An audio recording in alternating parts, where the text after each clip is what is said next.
Those of you who may be just now joining us, who perhaps are watching the recording of this on the website or on our YouTube channel, we did have a little bit of a false start there for a minute or two. We've had this problem now twice where we lose video, but it looks like we're up and running and joined once again by Zach Weinersmith, who just explained to us why he's not joined by Kelly, because they have a little one with what appears to be an ear infection. And we all, those of us who are parents, all know what that can mean in a house. So there you go. And Zach, I will mention again for the benefit of others, Mars tie, because that's, of course, where we're all going to be living within about 5 years. Yeah, a couple months. A couple of months, even better than I thought. Listen, everybody, I hope you all read this book. It is absolutely delightful. I have been recommending it far and wide. It is A City on Mars. I can't hold it up because I only have it on Kindle, which is where I make it. And I don't know if you heard, Zach, I made like 14 pages of notes and highlights, which I have winnowed down to 2 or 3. But of course, we will also be looking for your questions in the chat window right here in the member community. Those are going to be checked out by Amber Trujillo, the manager of the digital community, who is standing behind everything that we do. And she's going to be feeding those as well. We already have one great one from our colleague, Mark Hilverda, and we look forward to hearing from the rest of you. And listen, I've already heard from Zach and Kelly. If you have a beef with them or the book, we'll hear from you. So let us know.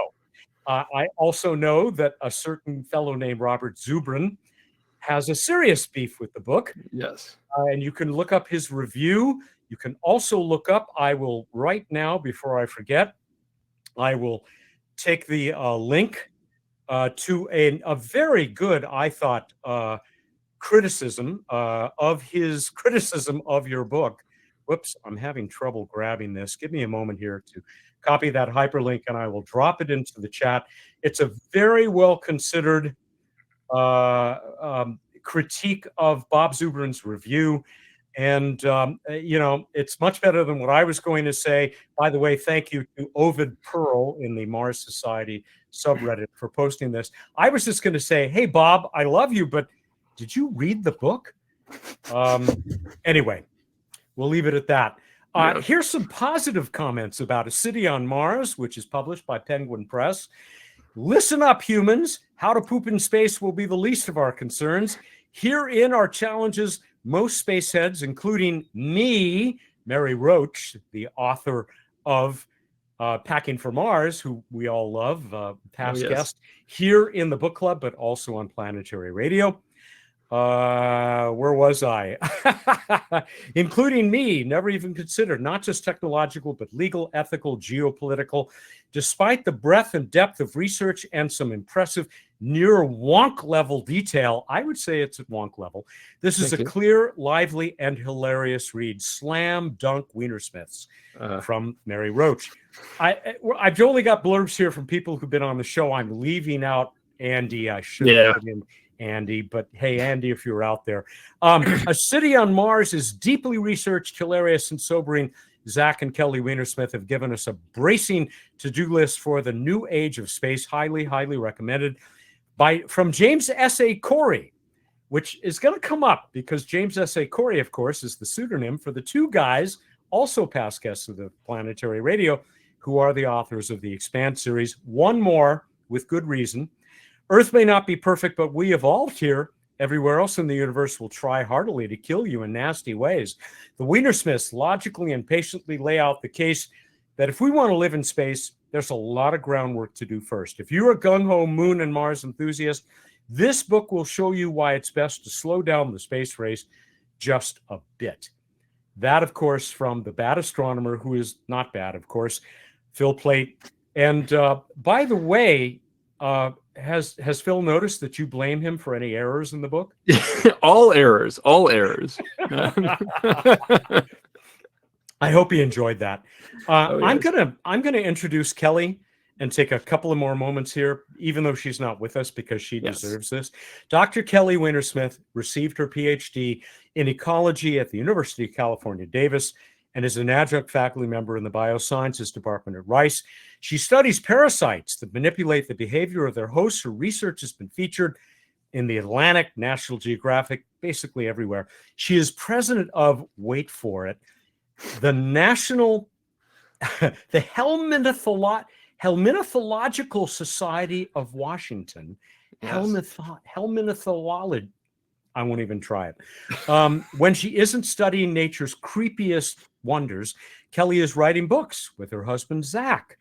Their first book, Soonish, 10 Emerging Technologies That'll Improve and/or Ruin Everything, was a New York Times bestseller. And I should note that A City on Mars was an instant New York Times bestseller. Okay, Zach, it's your turn. He is the cartoonist behind the popular geek webcomic Saturday Morning Breakfast Cereal. If you want to laugh out loud, for kind of bewilderingly prurient reasons, check out today's strip. In my opinion, Zach and Randall Munroe are making the 21st century a little more bearable. Kelly and Zach co-wrote, there it is again, soonish, I don't have to read that. They live in Virginia with some small people they created here, down here in the gravity well, where it's more or less easy to breathe. Yes. Zach, welcome again. I'm incredibly excited to be here. We were getting the we got the Planetary Society magazine in paper form. I'm that level of yeah. Thank you for both being members. We're thrilled by that. And of course, I want to recommend that people listen to your interview by my terrific colleague on the November 8 Planetary Radio, dear Sarah, who also had a good time talking with you. Listen, you pretty much begin and end this book with apologies to all the space settlement enthusiasts. I'm one of them still. Many of them, your friends who you may have angered or disappointed. Here's a quote: We have not made any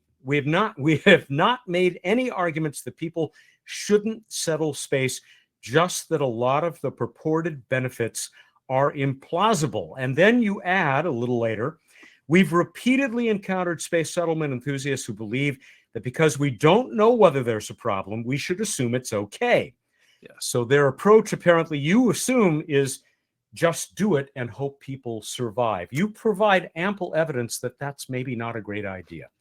Yeah, I think there is a view that a lot of people take that is, if there is a solution that might work, then there is no problem, which is not a great way for to do any kind of engineering project, that especially though when it involves humans, and especially when it involves humans who are supposed to have children in this environment, you ought to have these things taken care of in advance. I am told by a reliable source that SpaceX, which continues to create those absolutely magnificent giant rockets, has not really put a lot of thought and/or money into thinking about how they're going to keep Elon's colony of 1 million people alive when they decide to take up residence on the red planet. I would doubt they're even intending to deal with that part. I mean, my sense is Elon Musk, I'm not an Elon Musk expert, but is that he says a lot of exciting stuff, but when it comes to the business end, he's fairly clever.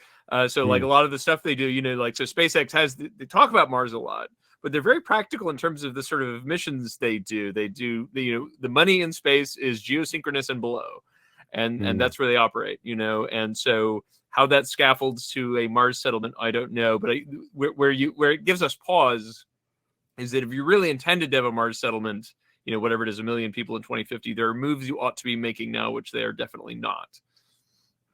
I want to make sure that people understand the distinction that you have made and we are making here between settlement and exploration, because, of course, I assume you also wish SpaceX and NASA the greatest of luck as they use Starship to put humans back on the moon for the first time in more than a half century. Oh, of course. No, when they landed that booster for Starship, my wife actually shed a tear for real. I mean, that was one. It's like, if you know your history of rocketry, that was maybe the most exciting moment since Saturn V. I mean, it's incredible. So no, I'm all for space exploration. I could give you like my wish list, but settlement brings all sorts of different problems in, and also a lot of elaborate fantasies that aren't necessarily plausible. We have talked on Planetary Radio and even here with Mary Roach and others about just the biological challenges. So maybe we'll and you do give a lot of consideration to these, but I want to make sure that we, first of all, have time to get through as many of our listener participant questions as possible, but get on to the other parts of the book, the sociological, and especially the legal to some degree anyway, in the time that we have. But I love, there's so many lines in this book that crack me up. And one of them, right very close to the beginning, is staying alive on Earth requires fire and a pointy stick. Our boss, Bill Nye, the CEO, likes to say, okay, you want to live in Antarctica? People kind of do that, but you want to do that on Mars? Okay, all the same challenges, except it's a lot harder to get there and back. Oh, and yeah, you better bring or make your own air. Yes, and you need your own air, and a couple other problems. There's the radiation. There's the temperatures. There's the regolith. The list goes on. Yeah, it's not easy. No, let me see. I think this is a direct quote. The appeal to famous explorers is moving, but not very convincing. Oh, I know why I put this in here. Yes. You go through the various arguments that have been made for why humans should expand across the solar system and perhaps beyond. And you then proceed, based on the extensive research and conversations that you had with experts, why these aren't so great. And one of them, of course, that has been made by no less than our co-founder, Carl Sagan, is kind of, well, we've always explored. We've always, some of us, pushed out there beyond that hill just to see what's out there. And because, it might be, might have greener grass.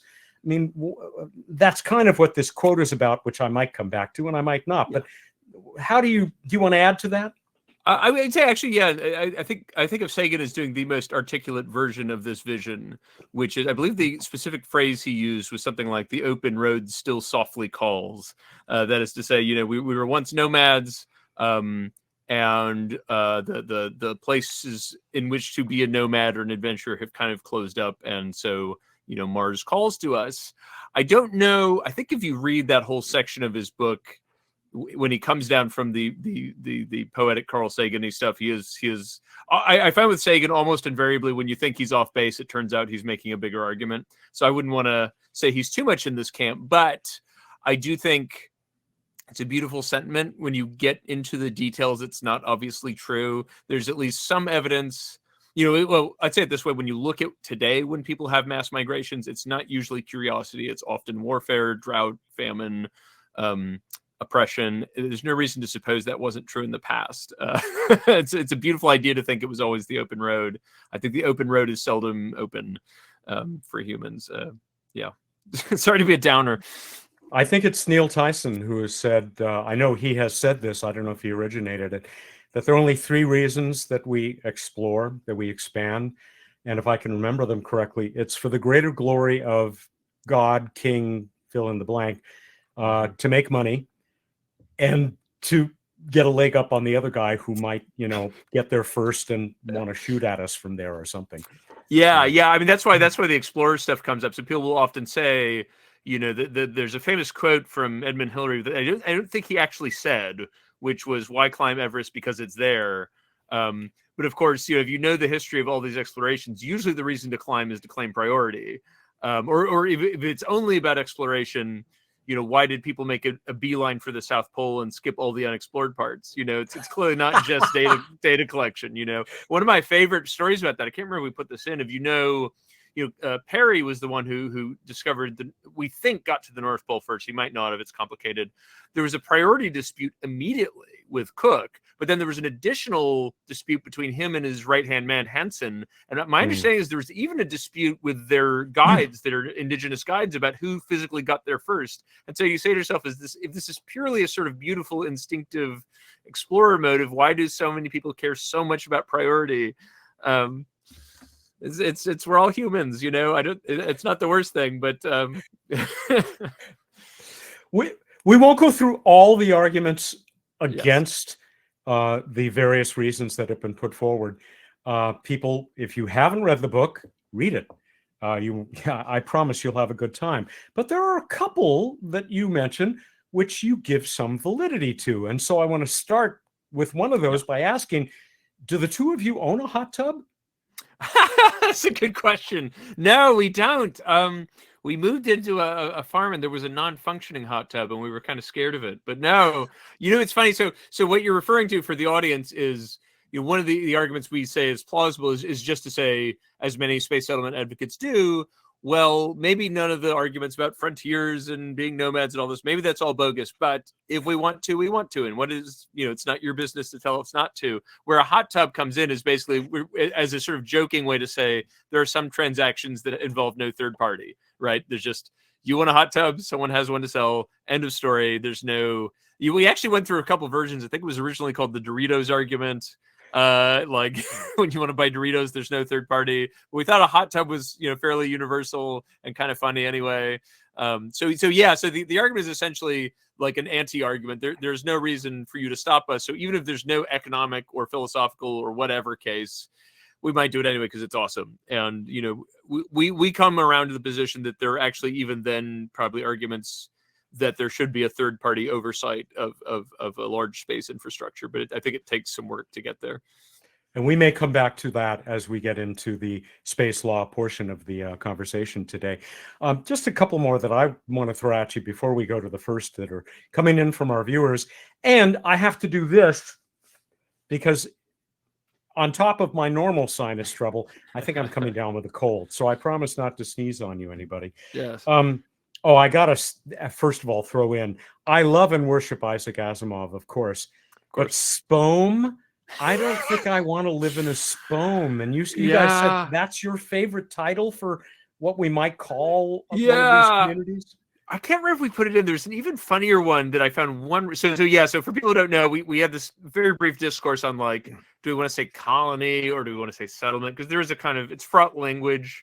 And, and if you read old space future casting books, like if you go back to the 60s, you'll find books where they say, we want to colonize just like how settlers colonized the virgin land of North America. And that was great for everyone. It's a little uncomfortable. So we were trying to pick our language carefully. And we ended up with settlement basically just because it's the term people use right now. But yeah, there was a proposal by Asimov to call it SPOME, which is short for space home.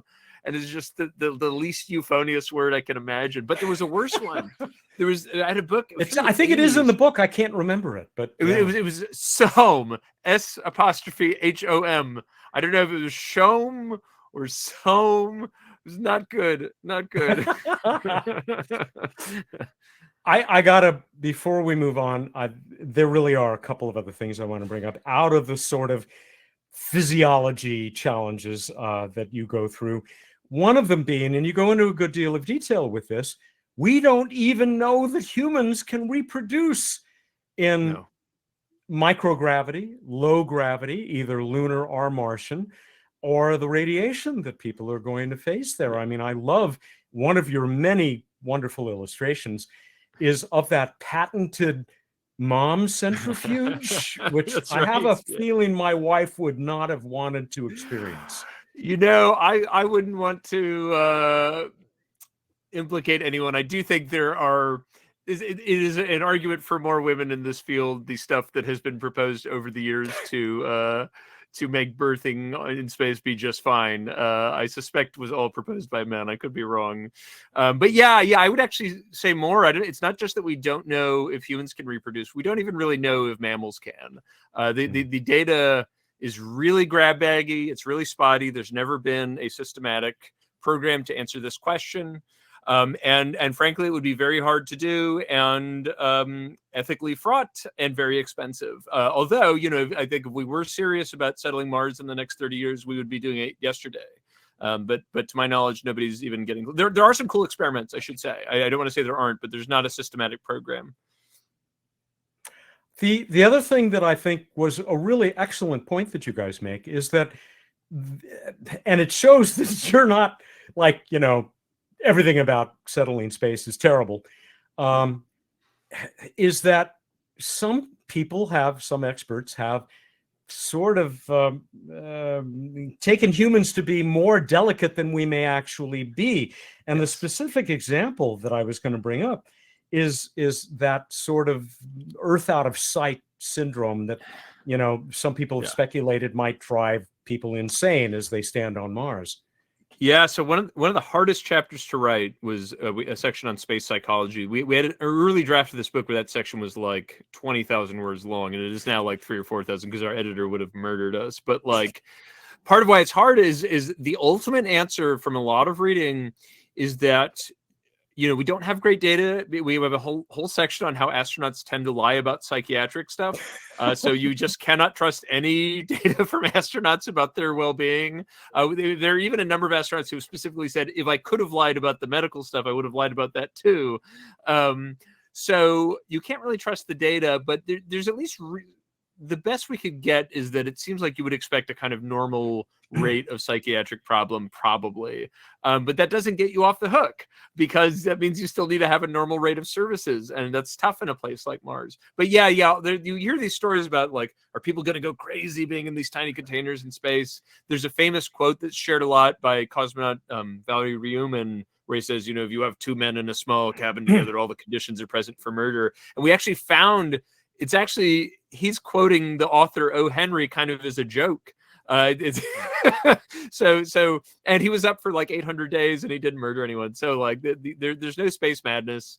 There's no evidence of like some sort of acute psychiatric distress from going to space. There is maybe equivocal evidence that there could be cognitive effects, which is more worrisome, but we need more data.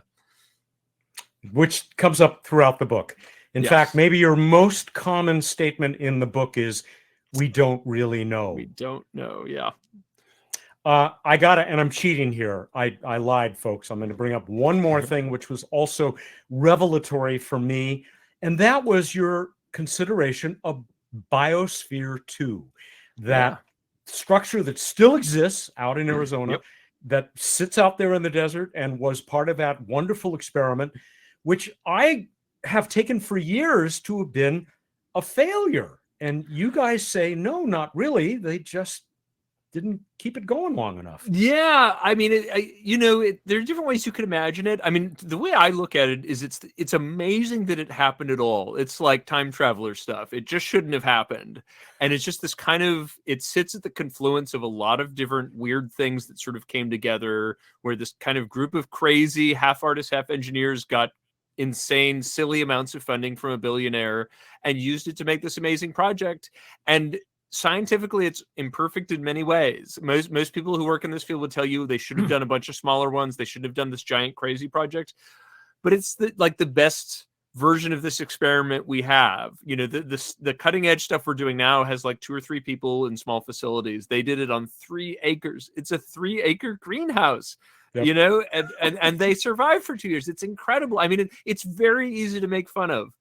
There was a Pauly Shore movie about it. You know, it's very easy to make fun of, and they screwed a lot of stuff up, but it's still amazing.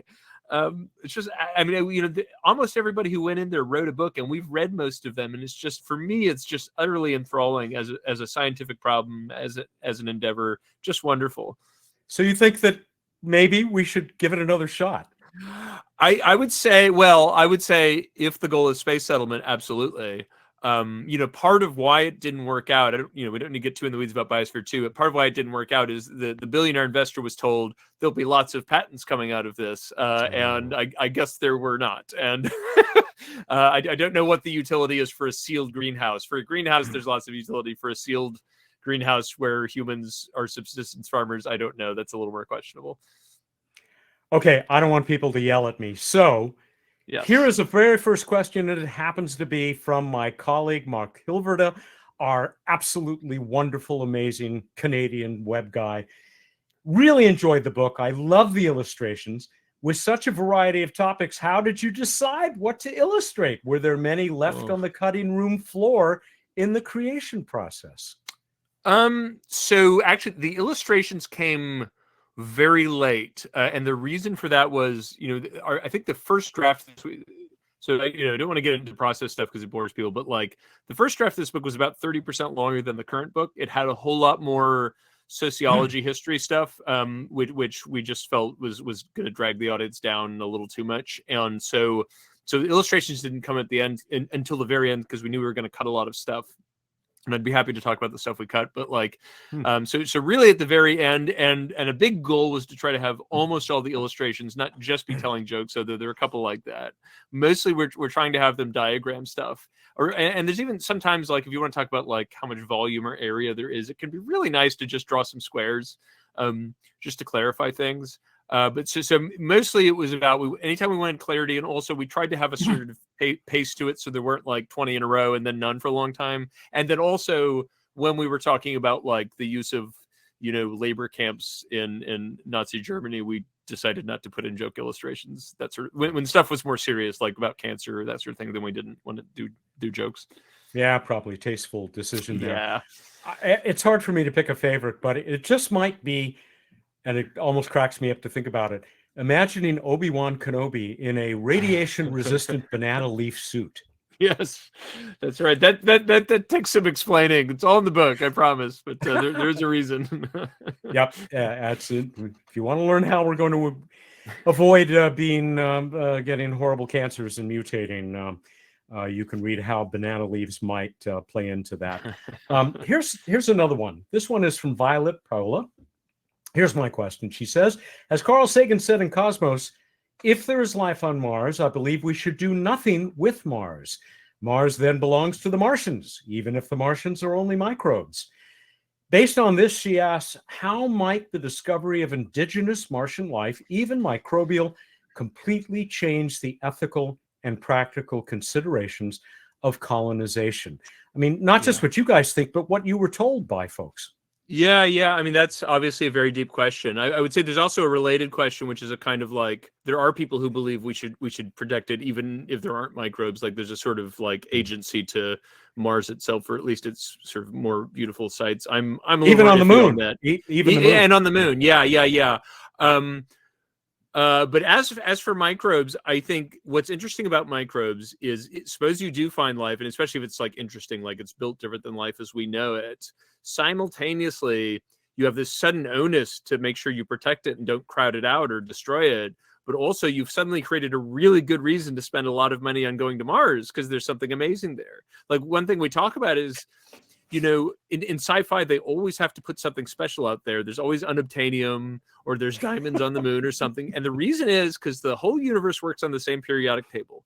You know, you're not going to get magic stuff on Mars because it's made out of more or less the same stuff as us. It's at different concentrations and this and that, but it's basically the same stuff. There's no magic stuff unless there's alien microbes. And so it would create a really interesting situation where there would suddenly, I think there would be a lot of governments willing to open the coffers to go check it out, which would, you know, obviously drastically increase the risk of messing things up. My personal view, I actually would be curious to see what Kelly would say, because she's the biologist in the family. My view is I don't generally consider like microbes or inanimate objects to have agency in the same way I would for a conscious being, like, because otherwise you couldn't brush your teeth. I think the way to suss out what our obligation to those microbes are is by thinking about what sort of how we would think about endangered species, which is, I think, ultimately about how humans view an ideal world. What would be the sort of ideal ethical treatment according to human standards for these microbes? I don't think that necessarily precludes us from going to visit Mars, though. I don't know. You know, there's some world in which our presence is so devastating that maybe it does. It would depend on the life, I suppose. I don't know how far I want to go with this, but I certainly, for learning more about those microbes, I don't want to do anything to kill them, you know, like growing potatoes in human poop before we learn as much as we can about them. So yes, agreed. And I know there are a variety of opinions on that, including from the aforementioned Robert Zubrin, who says, hey, let evolution take its course, which can work both ways, of course. Here's another one from Fallon Taylor. Could humans use android avatars to synthetically traverse other worlds, like via virtual reality? And this is something, I mean, when I talked to the guys who wrote the Expanse series, which will come up yet again, they said, yeah, the big caveat, the big, what's the word I want? Literary, I can't even think of the word. The big gimme in their series was that they assumed that humans would be doing almost everything. When in a society that advanced, of course, the robots would be doing a lot of the heavy lifting. You guys, I think, address this in the book. A little bit. I think I've talked to Ty about that. I think he referred to it as their cheat. I don't think Ty being one of the two authors. Yes, he said you're allowed one cheat per science fiction novel. So, okay, license, literary license. That's what I was trying to think. Yes. So, so the first problem is if you're imagining sitting on your couch operating a virtual you on Mars, the signal transmission time at shortest distance each way, I believe, is 3 minutes. At longest, it's something like 22 minutes. So it's basically off the table in terms of live transmission. And I suppose you could imagine being in orbit around Mars and doing the virtual operation. But I feel like if you're going to go all that way, you might as well come on down. Although actually that's, as that's non-trivial. Landing on Mars is quite an operation with that. Really hard. Atmosphere. Very hard. Yep. I think people have this idea that because it's low gravity, it should be easy, but no. There's not an atmosphere to break into it. There's a very thin atmosphere, but not enough.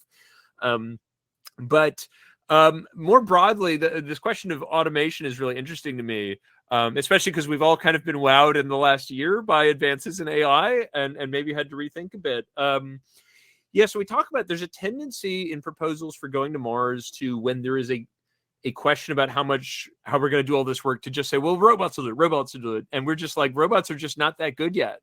We've sent a few robots to Mars. They're super duper cool, but they're really, if you compare them to what a human could do if they were there, it's really limited. And so maybe that'll all totally change in 10 years, and I'll eat my words. But I think you have to be really careful imagining robots can fix it. And also, I don't know about you, but if we're in a world where 20 robots could just take care of everything on Mars, I'm keeping the robots at home to fan me and carry your sedan chair. Yes. But maybe that's just me. I accept that there are some space people who really do want to go on that adventure, and that's cool.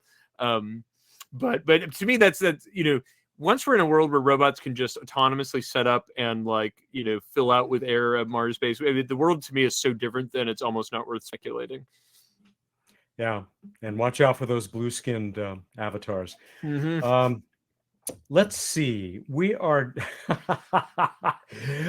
This will be interesting to hear how you answer this. From Mark Dunning, one of our regulars. So, which one of you writes the funny stuff, or is it both? I'm a little more responsible for the funny stuff. I don't know how interested people are in our process, but the basic deal is so Kelly is the one who drills down. So, for example, we had some questions about radiation effects, and it's really hard to get answers because human knowledge is limited. But at some point, it was like, well, look, NASA has whatever 200-page nightmare statistical document. Kelly is the one who reads it and analyzes it.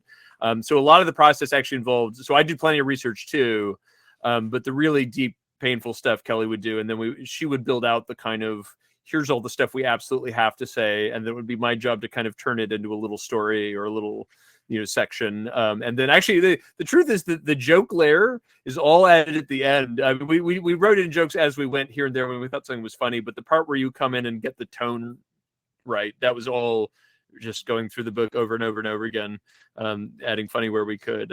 But yeah. So I did most of the jokes. I think Kelly contributed a few, or told me I wasn't allowed to do a few.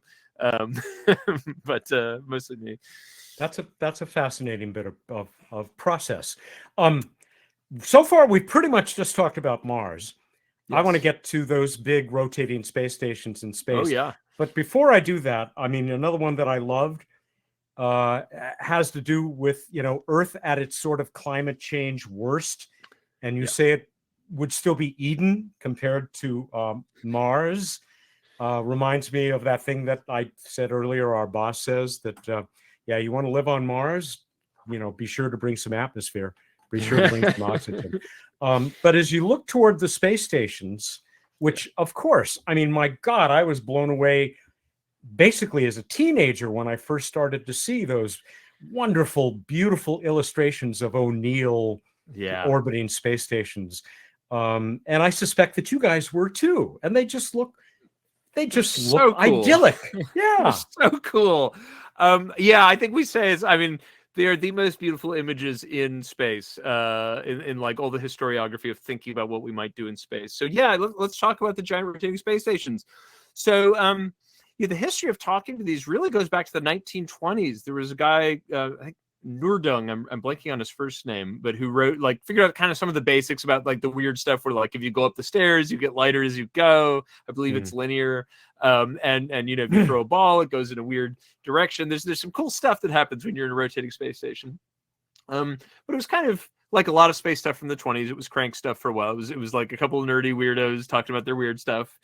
And then when it got really big was with O'Neill. And I think O'Neill sits at the confluence of a lot of history. So you have to put yourself in the mindset of a tech geek in like 1970, which is there's a widespread belief that environmental calamity is imminent. Paul Ehrlich famously wrote The Population Bomb. I think that was 1968, saying by the 80s, unavoidably hundreds of millions of people are going to die. Limits to growth as well. Yeah. Limits to growth is the other big one. Yeah. But there were many other the zeitgeist. And so there's a book put out by the Whole Earth catalog called Space Settlements, where they actually got O'Neill, but also a whole lot of other people. Sagan might have written an article for it, but it was very wide. It was like Wendell Berry was there, like there were cartoons. It was very early 70s, and and in that O'Neill's very explicit that to him it's like, this is a third way. Like I'm not a degrowther, but I also believe that calamity is coming. And the other trend that he doesn't say explicitly, but I think is behind a lot of this, is that the cost of space launch had really been falling during the 60s. That we have numbers on this, And so you could have said at that moment, maybe there really is a future. There's a third way out of calamity, which is going to space, getting that plentiful solar energy, boosting a bunch of people over there, doing agriculture, et cetera, et cetera, et cetera. And he worked out a lot of detailed math. And it's just not very plausible, and I could get into the reasons, but a big part, honestly, so O'Neill wrote a famous book called The High Frontier. People still read it. I have it on the shelf. Book. Yeah, and it's very well written. He wrote another book that is not read much called 2081, which he wrote from, I think, 1981, trying to forecast the future, and he referred to photovoltaic panels as the solar myth. He thought it would never work. We would never be able to do solar at scale. And I would say that's the kind of mistake that was made. It's like, the idea was we had to do this grandiose giant solar plan when in fact the trend that was going to really help was already in progress, which was incremental improvements to like kind of boring renewable sector technology. There are other kind of practical reasons why these space station systems are really hard. One that we talk about a lot is like, you have to get your mass from somewhere, obviously, because if you're going to sit in a Lagrange point or wherever it is, you got to have mass. And the usual proposal is to get it from the moon. I think that was what O'Neill was arguing for. And so that means you already have to have a base large enough and capacity great enough to put a mass driver on the moon, which is a non-trivial piece of technology. And then that mass driver, your audience probably knows mass drivers, but I always say it's just imagine a maglev train that goes up and then the track ends, and then stuff just goes flying. And you could do this on the moon, because there's no atmosphere and low gravity, so you can do this on the moon, and it's plausible. Well, kind of. And then you have to have a device that's a kind of like space catcher's mitt that just takes raw mass and converts it into suburbs. And that's where those visuals of this giant torus with these like sort of Tuscan villas with like happy, late 60s dinner partiers come from. But if you read Fred Sharman's book Space Settlement, my understanding is O'Neill knew at the time that was implausible, but he just wanted to artistically he wanted to inspire. But so that's never really been a realistic vision because it's so expensive. People would be in barracks if they were in anything. So I could go on. The only really good case for these things, we think, is that there is some world in which it turns out humans cannot reproduce without full Earth gravity. Or at least it won't do to be on the moon or Mars, in which case you do need, if you want to have life off Earth, you do need something like this. But that's basically, at that point, space settlement is harder than expected, and it's already hard. The other angle on this that you do cover in the book, but we don't have to go into much detail now, is that if you have a mass driver on the moon, you basically have a giant space cannon. Yes. And anybody who remembers the classic "The Moon is a Harsh Mistress" from Robert Heinlein, who I think was the first to consider this, remembers from that book how the loonies were able to use that to help achieve their independence on the moon. Yes, that's a good point. Yeah, I mean, so if you visualize that gravity well, the moon's up above us all the time. So yeah. And so we get into space law and who owns Yes. all that stuff out there. You Yes. say that what you would like to see, and I'm with you, live long and prosper, is more Star Trek than Star Wars.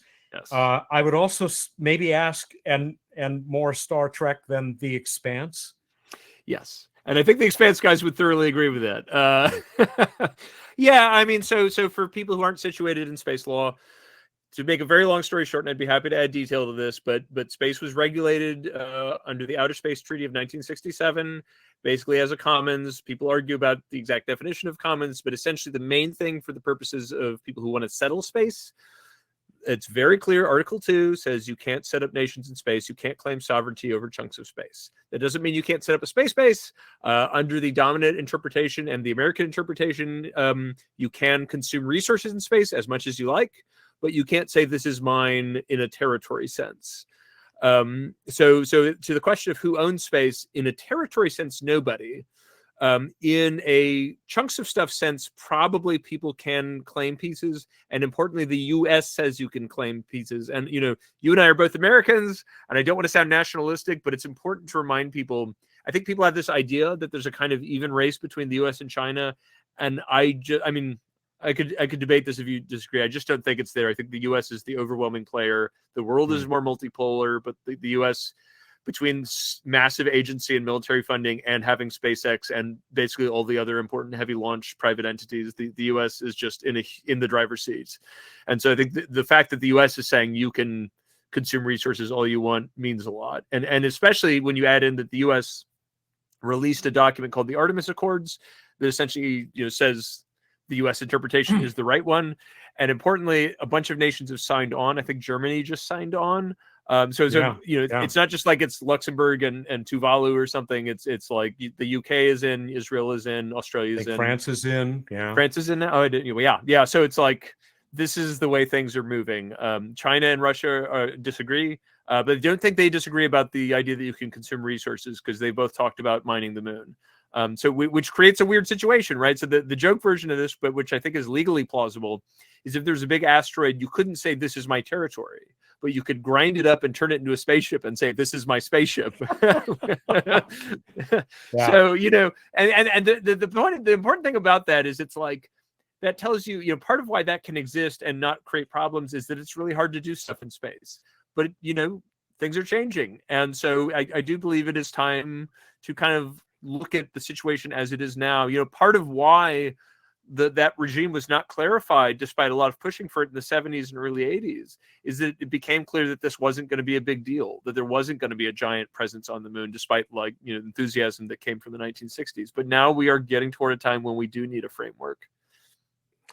And you give us some examples of where to look for frameworks that have been kind of functional here on Earth. I'm thinking of, as you know, Antarctica and the oceans, the seas. Yeah, thank you for bringing that up. So one thing I really want to emphasize, even though it's kind of wonky, is I think people often don't even know there's an outer space treaty, but often when they do, they just read the outer space treaty and no other law, and they think they're kind of situated. And I worry that when you do that, there's a risk that you think the outer space treaty is a kind of weird one-off freaky 60s thing that happened. But actually, it is fairly similar and influenced by a treaty earlier in the same decade, which was the Antarctic Treaty System, which turned Antarctica into a commons between a consortium of nations. And the Law of the Sea, which was finally ratified and came into force, I think, in the 90s, maybe 1994. The deep sea, which, reminder, is 50% of the surface of the Earth, is regulated as a commons. So, this is a deep part of how we have done business in the post-World War II era. So it's not like a one-off law. It's how we have regulated new territories that came to human access through technology since it became a serious possibility last century. And anyway, so the main thing is the law is weird, but we can learn from it. So what we proposed is you could model how you regulate space based on what's called the International Seabed Authority. So we, as you said, there's the Antarctica and there's the seabed. The seabed is just the bottom of the ocean that no nation has claim to. It's international waters. Nobody owns it. In Antarctica, what we have said since 1998 is you are not allowed to get resources anywhere in Antarctica. Not only are you not allowed to get them, you're not even allowed to look. That's called the Madrid Protocol. It's in force till 2048. It will not be undone unless there's unanimous resolve to undo it among the whatever it is, couple dozen nations. And with the seabed, they took a different tack, which was nations are in theory allowed to mine the bottom of the sea. No one has done it yet. You can kind of debate why. It's quite hard to do. There's environmental pushback, but it's also a kind of like new option.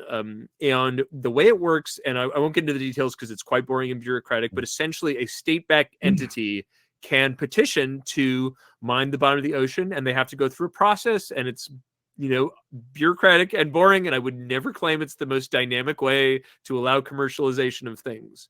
But it might be slow. It might. I would say it would be slow, at least compared to having a kind of free for all. But the nice thing about a framework like that is it says what the rules are, which is, by the way, good for miners too. At least in principle, some of the stuff isn't worked out yet. But if you're going to invest in a mining operation, you would like to have clear laws anyway. But also, it does give us a chance to exploit. So if you're talking about the moon, I think it seems to me a good way to do it is to say we're going to have a framework so we avoid conflict. But if contrary to my view, I don't believe there's anything worth doing economically on the moon. But if I'm wrong, having a framework like the International Seabed Authority would allow companies to prove me wrong. I think that's a good way forward. And I think it's Harrison Schmidt who might be on the phone to you to talk about helium-3. Helium-3, yes. I can rant about helium-3 if you'd like me to. I don't. Well, another time. I know yes. We've talked about it on Planetary Radio, and yes. I wish it was worth digging up. Owen Garriott, astronaut, wealthy guy. Might think of him as sort of a mini Musk.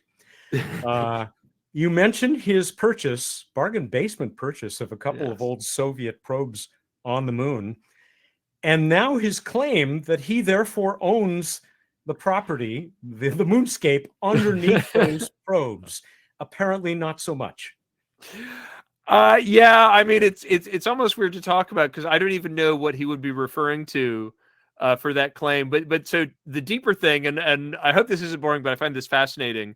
So So like we live on a farm. Anyone who has a mortgage has had the experience of like you sign paper and then there's a piece of dirt and it is your piece of dirt.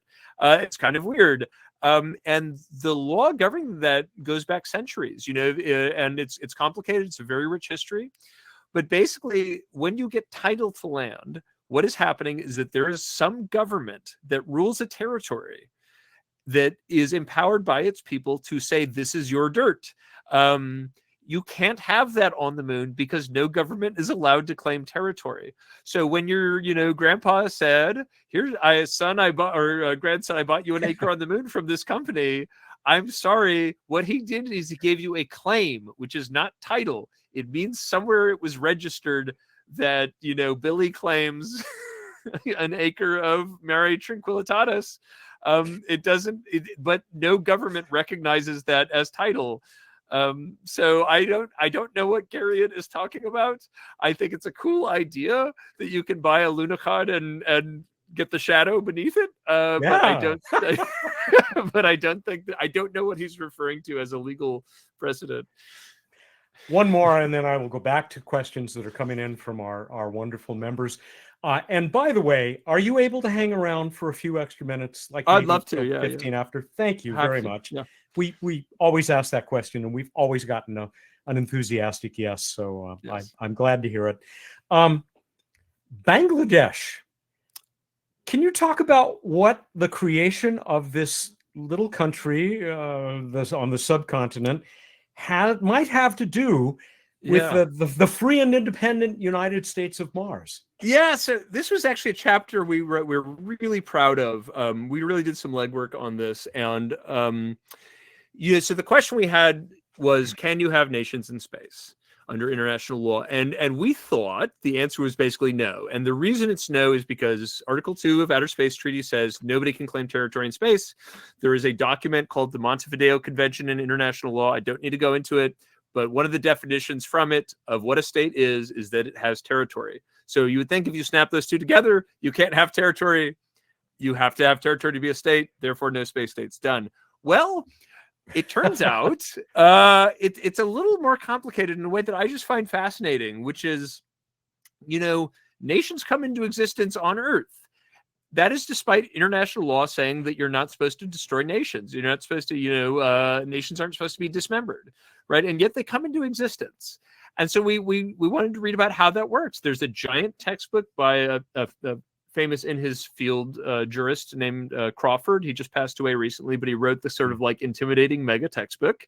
And we read this horrible thing. And the basic deal is, there is a deep norm that has evolved over the 20th century and the 21st century now called self-determination. And the basic idea is that peoples, meaning like Jewish people or Roma people or Persian people or Japanese people, have an entitlement, have a right to say in their own government. That doesn't mean they have a right to territory. And the classic case, and I promise I'm circling back to Bangladesh, the classic case is Quebec. Right? Quebec, 1998. I forget the name of the case, but there was a big case in Canada. Does Quebec have a right to secession? And it's very complicated. It's very technical, but the short answer is no. And the reason it is no is because by the usual standards, Quebec is not, the Quebecois people are not considered to be oppressed in a way that is analogous to, say, Jews in Germany in 1930 or, say, Native Americans in, much of the last 500 years. But if they had been, if there was an active, ongoing modern persecution, Benjamin Donato Woodger posted the case, reference resecession of Quebec. Thank you. If they had been deeply oppressed, say Quebecois people were not allowed to run for office, they were actively persecuted, their culture was getting crushed. There is a world in which they would be allowed to secede from Canada. And possibly, and this is what happened in Bangladesh, other countries might be allowed to intercede on their behalf. And even though that would normally be considered to violate international law because it is breaking up a sovereign territory, they might be able to engage in what's sometimes called remedial secession, meaning these people are so oppressed so brutally that they have a right to take their ball out of the playground. And so one classic case of that is Bangladesh, where, to make a very long story short, they broke off from what was East Pakistan under conditions that have sometimes been described as genocide. So where does that apply to space? Well, all we are willing to say is that there is a path to state creation. The untried part of the law would be that no one's ever carved a state out of a commons. But if you wanted to write a really cool science fiction story for lawyers, cast yourself forward to the year 2100 when there is an oppressed people. Do they have a right to take this land, which arguably they are taking from every nation on earth in order to gain rights? And I don't know. I think it would be really interesting. You'd rather not find out under those circumstances, but there is a path. Apologies to our Quebecois members out there who are enjoying the program today. We love you all. Love Montreal. We do need to get back to some questions from others as we near the 1 hour mark. If you've joined us more recently, of course, we're talking with Zach Weinersmith. Kelly was unable to join us for the best of family reasons, but we send her our best.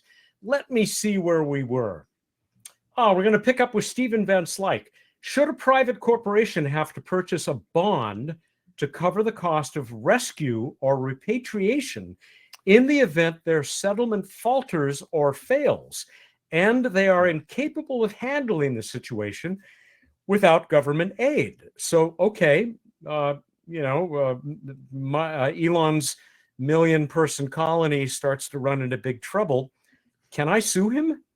That is a really cool question. So, yeah, let me talk about that a little. So, and let me say, I'm not a space lawyer. I'm just a person who read a lot of space law. So there is, much more depth on this stuff.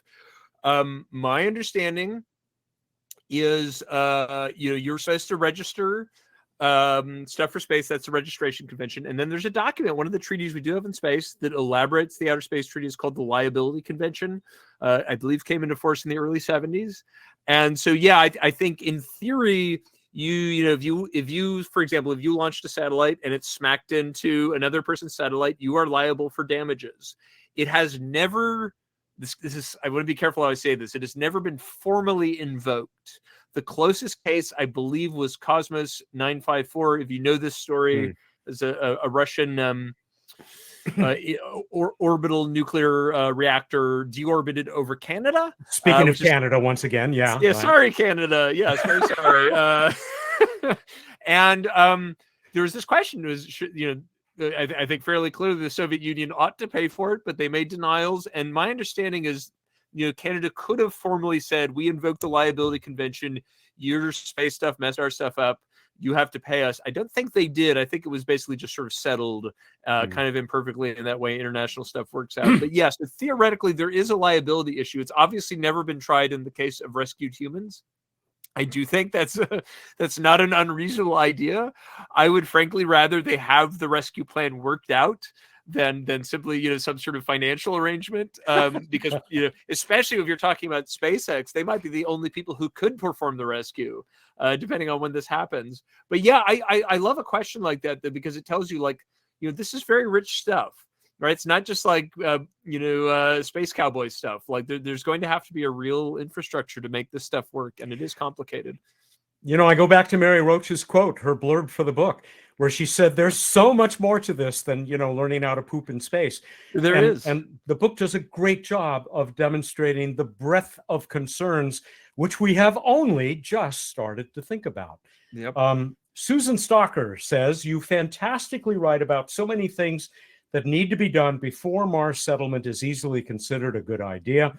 Which branch of research do you think needs to be tackled first?" You want to prioritize some things? Sure. Yeah. I mean, so it would, I would say, kind of depend on your timeline. Let me slightly reframe it. So if you said to me, "Zach, we absolutely have to have 1,000 people on Mars in the year 2050 or 2060, the thing I would be doing immediately would be the reproduction stuff. That's assuming we want a settlement. If you just want to send people to hang out and dig up the dirt, that's great. I do think if when you reach a certain population size, you have to account for the fact that things might happen. It's gonna happen. It's gonna happen, and then so your choice is either figure this out or have enforced birth control that never fails, which seems dicey and morally questionable. So yeah, we have a whole chapter on reproduction. The short version is we know very little. And that is ethically terrifying because there are all sorts of prima facie reasons to suppose that there will be lots of problems. The radiation, the atmosphere they'll be in, not microgravity, but like about 40% Earth gravity and other things. And the really scary thing to us is you get into a world where there's a higher than normal rate of, say, people with serious handicaps or maybe cognitive disabilities. And on Earth, we have infrastructure to help them. On Mars, you will not. You'll be in a very hostile environment. And what happens then? One would rather not think. One would rather prepare and not have it happen. So I would say you'd want to start that because it's important and because the amount of time it's going to take to ethically get to a world where you can be sure human women can have babies in space. If that even can be done ethically, because it's obviously going to have to go through a phase of working with primates in space. It's not going to be cheap. It's going to take a lot of time. I think the least unethical way to do it involves scaling phylogenetically through different species until you feel it's reasonably safe to try on humans. And that's going to take at least decades, I think. And nobody is, I won't say nobody's working on it. April Ronka at NASA is doing some work on this, but there is no sort of $10 billion program to answer the question, which is kind of what you need. The second big thing is closed loop ecology like Biosphere 2. You're going to want to generate your food on site. For context, Biosphere 2 had 8 people in it for 2 years and they were starving by the end. I think with some moderate tweaks, we now know you could probably have them not be starving, but they were working like 10-hour days, 6 days a week, just to not die. And they got their power off the grid and they didn't have to build their own building. So, a lot of scaling is going to happen before you have 1,000 people or 1 million people. And also those 8 people were in a 3-acre enclosed facility. So I don't know how it scales.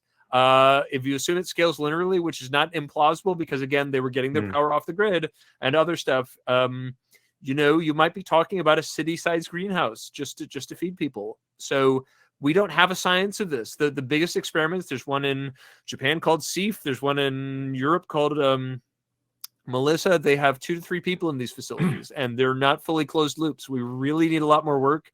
It's very expensive work. It's kind of awesome work, frankly, as a person who's really into plants. I like of like an alternative life. If I were 18, figuring out closed loop ecology sounds super cool, and we need it. So those would be my top priorities. The engineering aspects seem like they're a bit more well in hand, and there's money to be made working on them, which is probably not true for orbital obstetrics or or giant sealed greenhouses. I will throw in a little promo for the Planetary Society, hopefully something that you members are very proud of, and that it was our funding in our new grant program of a researcher in Florida who is actually trying to help decide what's going to be the best thing to grow out there, either on Mars or the moon or in deep space, to help keep people alive and maybe, let them enjoy a meal now and then. I also think about your concept of, it could come to this on Mars, our robot overlord, some AI deciding who gets to have a baby and who doesn't. All of this stuff, of course, that has been a constant theme in science fiction. Yes. Yeah. That was from I'm blanking on the name, but yeah. So one of the questions, I wish we could have had more on it, but unfortunately, there's just not that much to say. Which is what is a safe breeding population of humans, right? So the idea is like a lot of people want a self-sustaining Mars base in case we destroy Earth or who knows what. And the question is, how many humans do you need to have genetically, like separate from all the other problems? How much genetic diversity do you need? And there's a really fascinating history to people trying to answer this question. And without getting too much into the details, the estimate I would, the estimate that I buy is probably on the order of like 30,000 if you want to be able to last for thousands of years. But there was a study that did analysis that said, I think their baseline minimum number was 98. But the only way you get to 98 is by having a computer that controls every mating choice, like not just who you're mating with, how many babies you have or don't have. And also, I believe that also assumes nothing ever goes wrong, which is not a great assumption to make in space, I would say, given the history. Another utterly fascinating section of the book, by the way. Here is a question from another one of my great colleagues, Richard Chute. With regard to human impact on Mars microbes, I'm reminded of Picard's, do I have to explain, Jean-Luc, visit to the primordial soup with Q at the moment that life was about to begin. What might humans interrupt on Mars? It kind of goes back to me saying, we ought to learn a lot about these microbes if they're there in the first place before we start wiping them out. And it's a reference to the wonderful two-part closer of Star Trek: The Next Generation. For those of you not in the know, please, Zach. Yes. Yeah. Well, I mean, that's a sort of pretty way to say it. My rather boring view is, I think, generally speaking, it doesn't help much to try to imagine what's going to happen even more than a few hundred years in the future. So trying to imagine what's going to be happening 3 billion years down the line with those microbes, I don't know. But I would say, one thing we didn't say earlier on this question, which I think is important, is there's not really a good economic case for Mars. So like it's not so part of why we have to work to save whales is that people want to eat whales, and also boats hit whales. There are economic reasons we do this stuff, or endangered species get in trawling, but trawling feeds a lot of people. Whereas Mars, there is no economic advantage, so it would be kind of gratuitous to destroy microbes there if there's nothing really even beneficial that's going to help people. I'm all for Mars exploration. I think it's awesome, but the sort of like benefit to humanity in terms of like feeding people and that kind of baseline stuff is not there. So the idea of extinguishing alien life over that seems pretty tough. I feel compelled to say that because I couldn't remember what the acronym stands for, it's our STEP program that funded that researcher in Florida. And please, I'm in trouble now with Bruce Betts once again, but because I can't remember what it stands for, I won't even try. If you want to get a question in to Zach Weinersmith, now is the time, because we're going to close this out within a few minutes here. I got a few things that I want to close out with you, Zach. And one of those is, I think it's a really important coda as you reach the the end of this terrific book, A City on Mars. You say things are now moving very quickly, and we don't know to what end. But we do believe that the naysayers should get a little bit more room to say nay. You really, I mean, I think I heard from Kelly yesterday when we were talking, you haven't heard that much negative reaction from people, except for a certain, I don't know, 5%, was that the figure she used, of real, true space settlement geeks who are mad at you and mad at people like anybody who takes this on and tries to approach it in a realistic way. Yeah, I think that there is an unfortunate tendency among a small but vocal group of people to perceive a desire for more mission planning as, being completely opposed to the entire operation. I would say just to sort of represent their position, I think they perceive us as like, as if there was someone who was like, well, we've got fusion reactors working and we should deploy those, and people are coming in wagging their fingers at so you can't have this nice thing because humans suck. That's how I think they see us. And we at least don't see ourselves that way. The book we set out to write was a kind of like exciting space settlement book, and just the more we read, the more we were like, I can't believe there's not an answer to a lot of these very basic questions. I mean, to give something your audience will recognize, like this is for me a big turning point. Like the moon, I didn't know this till we started researching, is carbon poor. It's poor in carbon. We're a carbon-based life. All our pets are carbon-based life. The stuff we everybody I know is carbon-based. My best friends are carbon-based, and so you just can't do it.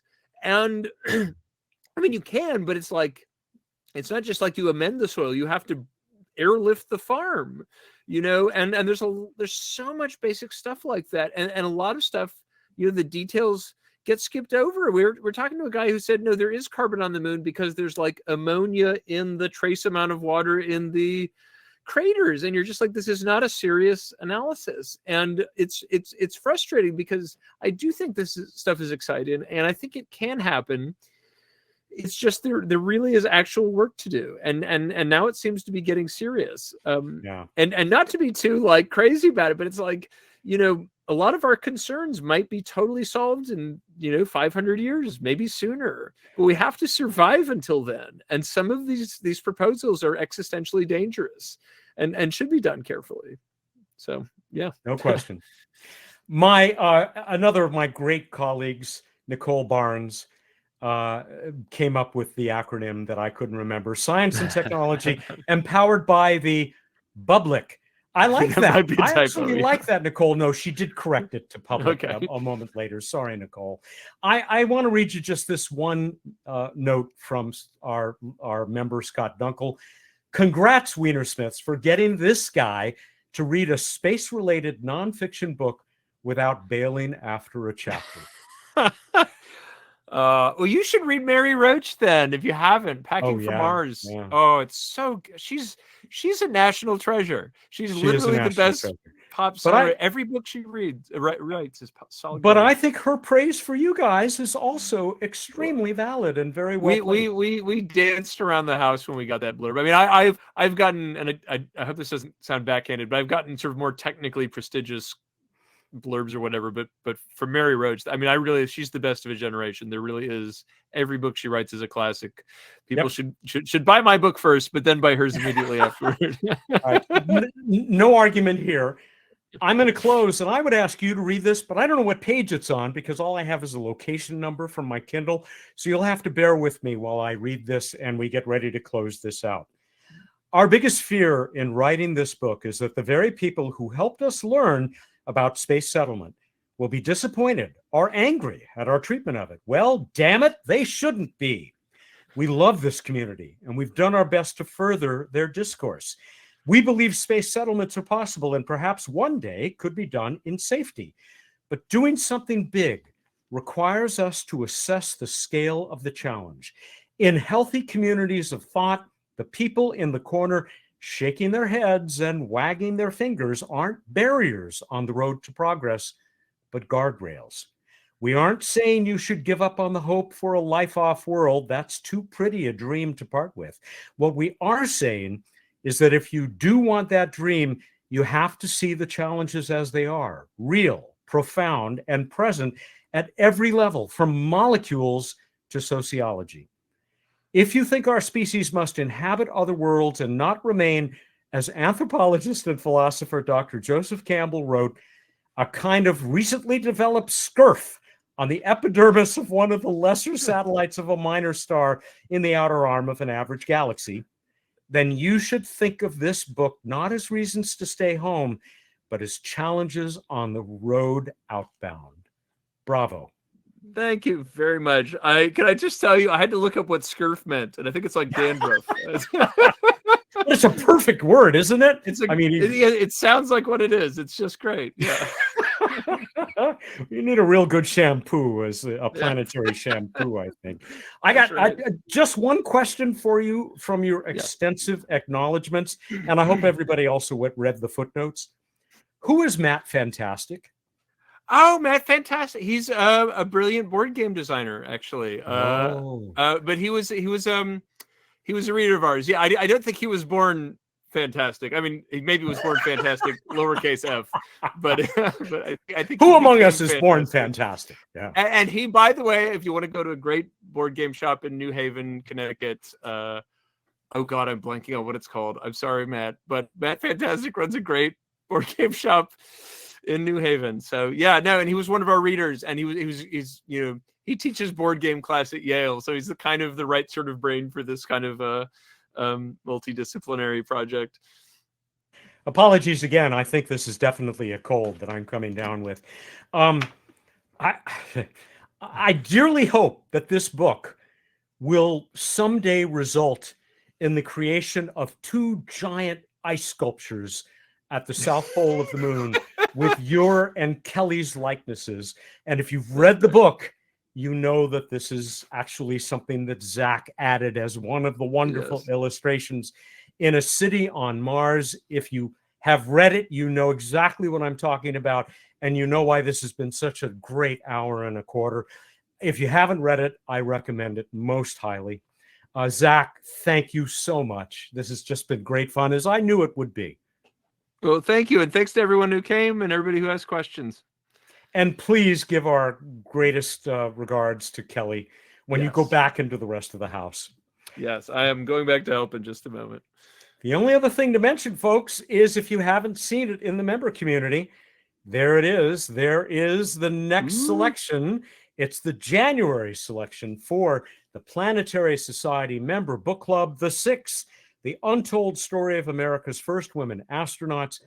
It is a wonderful story. I knew one of these 6 women who were among the first chosen by the United States to travel beyond our atmosphere, to go into orbit. And I have learned a lot already from the book. It is a wonderful, wonderful story of 6 heroes. So I hope that you will be with us when we welcome author Lauren Grush for the next one of these book club live streams here in your member community. Thank you, everybody, for your membership, for your support, and for joining us this evening. And if you are watching us on the website or on the YouTube channel, become a member so that you can join us live and throw your questions in as well, if you're not already one. Again, Zach, thank you. Thank you, everybody, for watching, and have a wonderful night. Thank you. Have a good night. Lovely talking to you. You too.